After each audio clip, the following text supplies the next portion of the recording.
365 Days of Courage, where we try to encourage one another every day for a year with God's words in the Bible, looking for Bible verses where it says there, do not be afraid, take courage, or to fear not. So, our verse for today is taken from the book of Psalms, chapter 23, verse 4, where it says there, even though I walk in the valley of darkness, I will fear no evil, for you are with me. Your rod and your staff, they comfort me. So this is a very popular verse na it was even included in a song.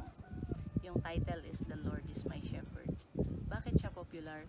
Because it is often used sa mga necrological services kapag may mga namatayan. And I am very familiar with this song because oftentimes ako at ang mga kasamahan ko sa music ministry sa church are invited to render mga burial services, prayer services, to comfort the family of a dead person here, usually in here in our community.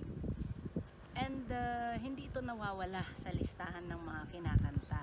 Maganda kasi ang mensahe doon because it assures the person na kahit maglakad ka sa kalagitnaan ng kadiliman, yung taong ito ay hindi matatakot sapagkat kasama niya ang Diyos.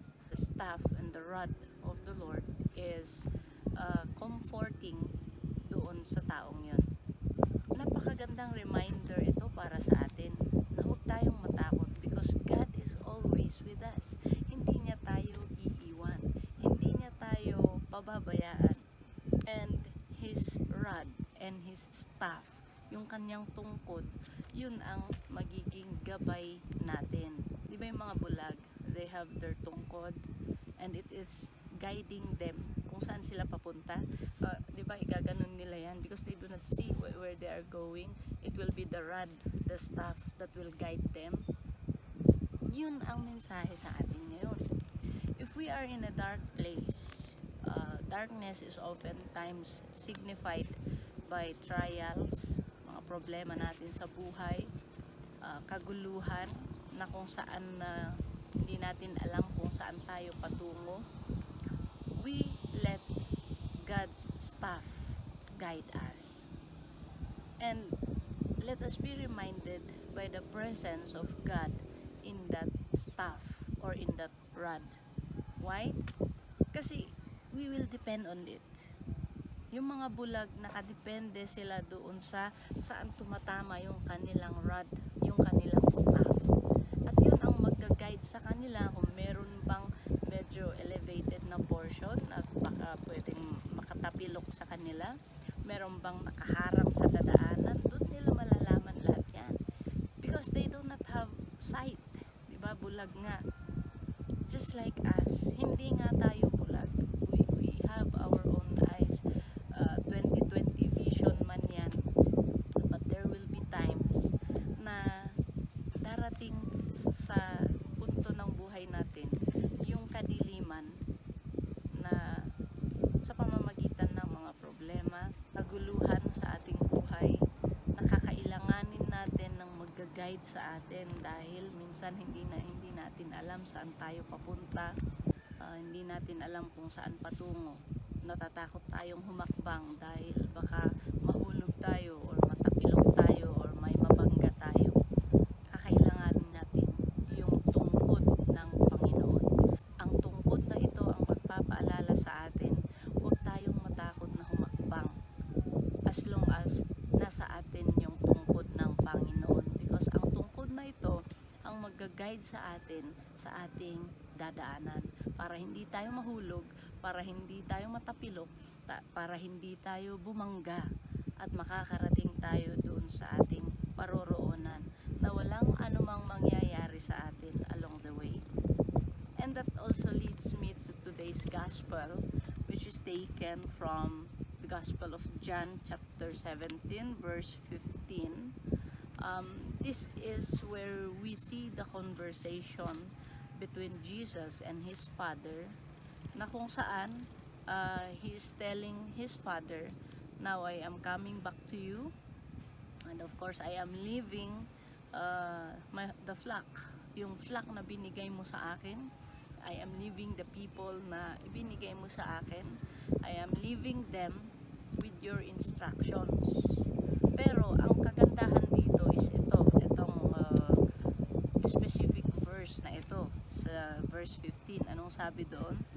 I do not ask you to take them out of the world, but I do ask you to keep them safe from the evil one. Ibig sabihin, Jesus is telling his Father na aalis na ako dito sa mundong ibabaw, and I am going to leave the people behind, the people whom you gave to me. Sinabi pa niya doon yung mga binigay mo sa akin, I took care of them so that no one will be lost, except of course yung nag-iisang si Judas Iscariot, who was destined to fall. So ngayon iiwan ko sila. I have given them your instructions, I have given them your words, I have shown them the way. And now, sabi niya sa kanyang ama, ngayong iiwan ko sila,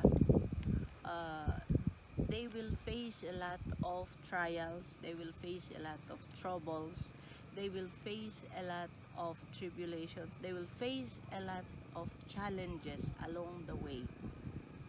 I am not asking you na tanggalin mo yung mga challenges na yun. That was what Jesus was saying to his Father. Hindi ko naman hinihingi na tanggalin mo yung mga problema na yan. Hindi ko hinihingi na tanggalin mo yung mga trials na yan sa kanilang buhay. Ang hinihingi ko lang is, please keep them safe as they face all of these challenges. Please keep them safe. Yun ang hiling ni Jesus sa kanyang ama para sa kanyang mga apostles. At yun din ang hinihiling niya para sa atin. Please keep them safe from what? From the evil one. From the evil one. From the prince of darkness. So kung ililink natin ito sa verse natin for today, darkness is usually associated with evil. Ibig sabihin, kapag ka kasi madilim, hindi mo makikita yung daraanan mo, and napakalaki ng porsyento na kapag nagpatuloy kang maglakad dyan sa madilim na yan, you could either meet an accident, pwedeng mahulog ka, hindi mo nakikita baka may bangin dyan, baka may nakalagay dyan na trap, baka may kakagat sa'yo dyan kasi hindi mo nakikita. And so Jesus recognizes that there will be evil along the journey of the apostles, and he is saying to his Father, hindi ko hinihingi na tanggalin mo yung evil na yan, hindi ko hinihingi na tanggalin mo yung mga obstacles na yan sa kanilang daraanan. Ang hinihingi ko is, let them pass through that obstacles safely. Papaano? Through his rod and his staff that will guide the apostles safely to the journey, even if it is so pitch dark na hindi talaga makikita, wala ka talaga makikita, okay lang yan as long as you guide them safely with your rod and your staff. Yun ang hiling ni Jesus sa kanyang ama para sa atin. Di ba napakaganda? And this makes me realize, who are we? We are so special in the eyes of Jesus na kailangan pa niyang kausapin yung kanyang ama na gawin ito para sa atin. And that is why there is this particular verse in the book of Psalms 10. What is man that you should care for him? Sino ba ang tao na kailangan mo pang alalahanin? Na kung tutuusin, you are already God. Ang tao, suwail. Ang tao, hindi sumusunod sa mga bilin mo. But still, pinoprotektahan mo pa rin. Still, inaalala mo pa rin. Still, pinaprioritize mo pa rin yung kanilang safety, yung kanilang welfare. And in return, what do you get? But you see, that is how God loves us so much. So we are not deserving of this love.